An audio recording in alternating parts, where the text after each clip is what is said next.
കലയേക്കാൾ വ്യക്തിപരമായ ഇഷ്ടങ്ങളും ബന്ധങ്ങളും രാഷ്ട്രീയവും മുൻനിർത്തി അവാർഡ് നൽകുന്നത് ശരിയോ?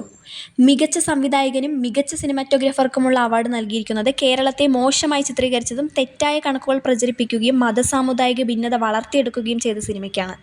ആടുജീവിതം പോലുള്ള ഒരു സിനിമയുമായി മത്സരിക്കാൻ പോലും യോഗ്യതയില്ലാത്ത ചിത്രമെന്നാണ് ഈ സിനിമയെ ആളുകൾ വിശേഷിപ്പിച്ചത്. 16 വർഷം ബ്ലസ്സി ആടുജീവിതത്തിന് വേണ്ടി മാറ്റിവെച്ചു. എല്ലാ രീതിയിലും പഠിച്ച ഒരു യഥാർത്ഥ കഥയെ സിനിമയിലേക്ക് എത്തിക്കുക എന്നത് ചില്ലറ കാര്യമൊന്നുമല്ല. ഇനിയുള്ളത് best actor award. Prithviraj 31 kilo കുറച്ച് ഒരു മരുഭൂമിയിൽ ശരീരവും മനസ്സും ഉരുകി നജീബായി. അത് ആ സിനിമയിൽ ഉടനീളം നമുക്ക് കാണാനും കഴിയും. എന്നിട്ടും അവഗണിക്കപ്പെട്ടു. ജൂറി ഹെഡിൻ്റെ ഷാറുഖ് ഖാൻ സ്നേഹം കാലങ്ങൾക്ക് മുൻപേ തുടങ്ങിയതാണ്. എമ്പുരാൻ എഫക്റ്റ് പൃഥ്വിരാജിന് വലിയ ദോഷമാണ് ചെയ്തത്. അതുകൊണ്ട് തന്നെ ആടുജീവിതം ഏത് കാറ്റഗറിയിലും പരിഗണിക്കപ്പെട്ടില്ല. AR റഹ്മാൻ്റെ സംഗീതം, ഏകദേശം 156 കോടി കളക്ഷൻ, 9 കേരള സംസ്ഥാന അവാർഡുകൾ, ഇതൊക്കെ ഉണ്ടായിട്ടും ദേശീയ അവാർഡ് കമ്മിറ്റി ആടുജീവിതത്തെ കണ്ടില്ല.